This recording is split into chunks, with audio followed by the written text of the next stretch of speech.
Bonjour à tous, donc aujourd'hui on se retrouve pour une nouvelle vidéo. D'ailleurs je remercie toutes les personnes qui ont regardé ma vidéo, franchement je m'y attendais vraiment pas. J'ai presque 300 vues, j'ai pas compris pourquoi. Du coup ça m'a motivée à faire une nouvelle vidéo, donc cette fois-ci mieux préparée. Donc aujourd'hui nous allons faire des boulettes de viande maison, donc toujours à la façon de Cyril Lignac. Donc pour ça il faut 600 g de viande hachée. Alors vous pouvez aussi le faire avec 300 g de viande de bœuf et 300 g de porc, de veau, enfin ce que vous voulez. Vous pouvez remarquer aussi que les viandes ne sont pas de la même couleur. C'est normal, c'est parce que ce n'est pas la même marque. Ensuite vous aurez besoin de 30 g de parmesan qui est là.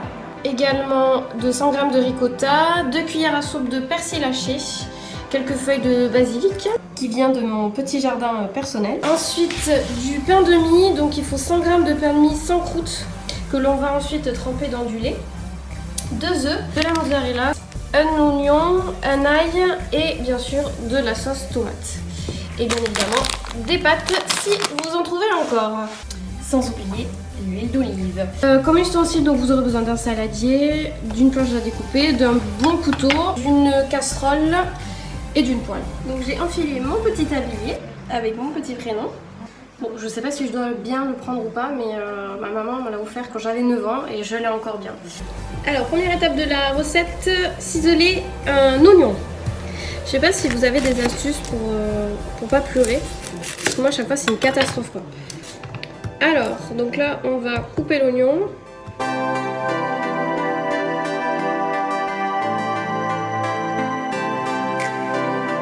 Voilà, ça y est, je commence à pleurer.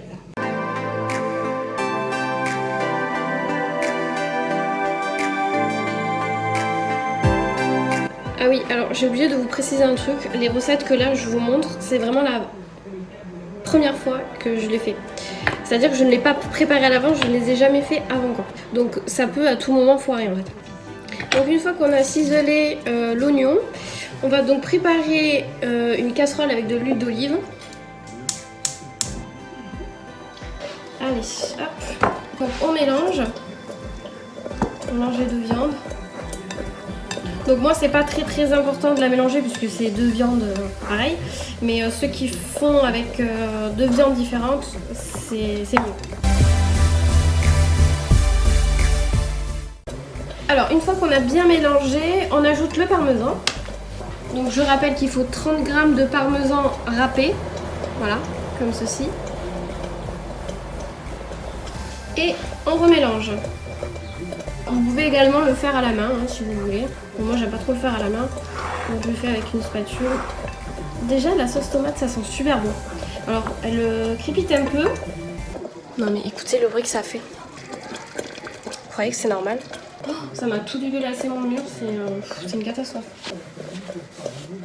Voilà, donc une fois qu'on a bien mélangé, on ajoute les 2 œufs. Par contre, je sais pas si c'est les 2 œufs entiers ou juste le jaune d'œuf. Bon, écoutez, on va mettre les 2 œufs entiers. Je crois que c'était que les jaunes. Hein. Oh putain. Oh, il y a la pub. Sans arôme artificiel. Non, sans conservateur. Je suis très bien comme ça. Alors, l'heure de vérité. On met l'œuf. Là, vous mettez 2 œufs. Voilà. Donc c'est bon, c'est bien 2 œufs entiers. Donc on reprend notre petite recette. Donc il faut bien rajouter les 2 œufs. Hop. Donc on remélange.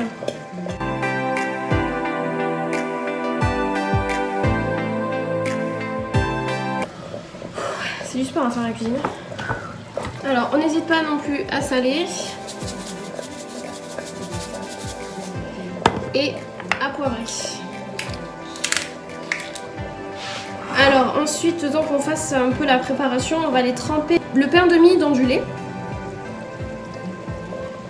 N'hésitez pas à en mettre, il faut vraiment que le pain ait absorbé tout le lait. Ensuite, on ajoute la ricotta. Donc je rappelle qu'il faut 100 g de ricotta. Le persil haché, donc il faut approximativement 2 cuillères à soupe. Donc vous pouvez le hacher à la main ou alors comme moi à la machine. Allez, on mélange.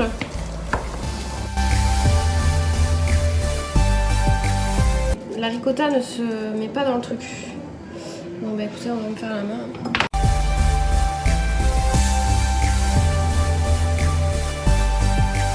Bon, déjà j'ai un problème, j'ai la ricotta qui se fond pas là. Voilà, ça commence. On commence pas à me stresser, parce que déjà que je suis stressée, Donc une fois qu'on a obtenu notre petit mélange, voilà, on va ajouter le pain trempé dans le lait. Donc ce qu'il faut faire, donc il faut pas le mettre directement dedans, il faut prendre une poignée comme ça et enlever tout l'excédent de lait. Hop, et on le met dedans.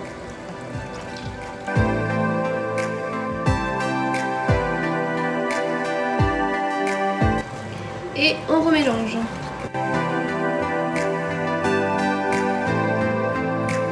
En fait, le pain va apporter du moelleux à la boulette.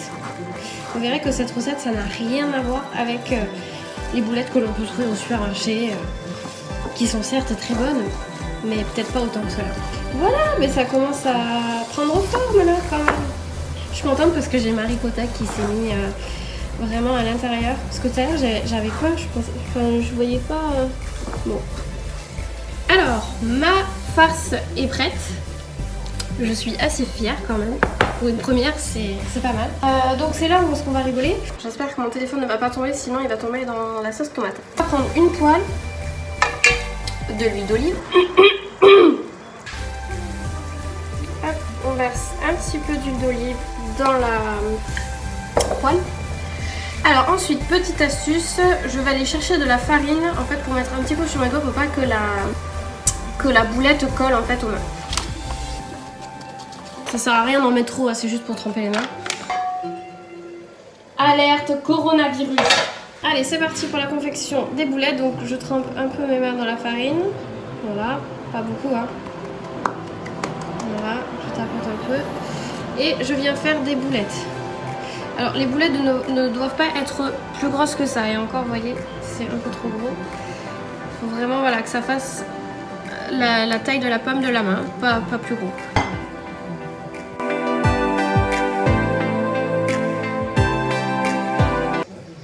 Bébé, tu peux venir s'il te plaît? S'il te plaît? Faut que tu m'attrapes une assiette. Elles sont belles mes boulettes. Hein? Merci.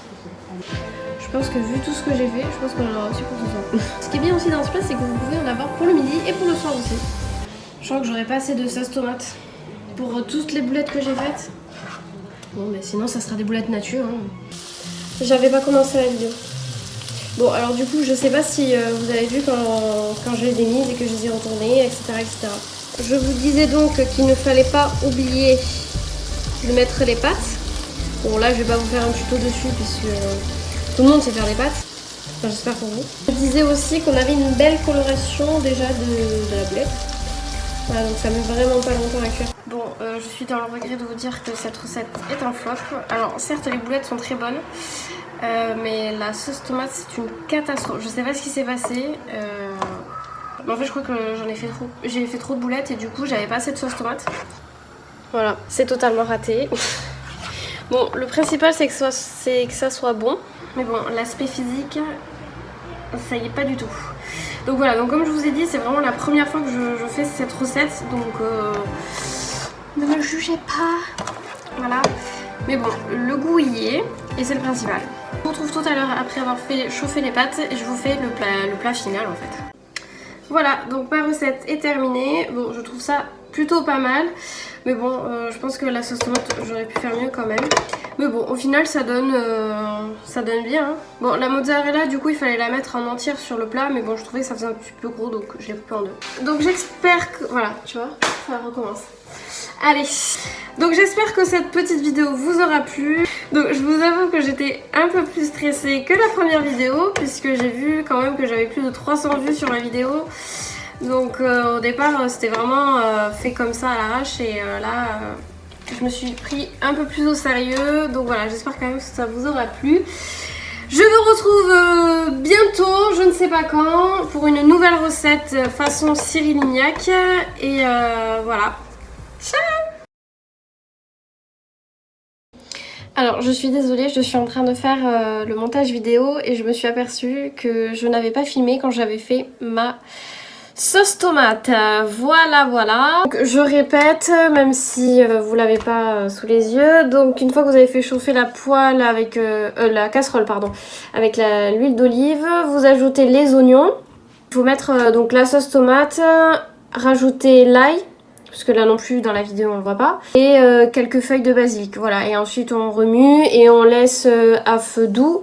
Il faut qu'il y ait des petites ébullitions sur le côté et normalement c'est bon. Ah, donc je tiens encore à m'excuser de ce petit imprévu. Voilà, donc je vous retrouve plus tard pour une nouvelle recette. Et j'espère cette fois-ci avec toutes les étapes.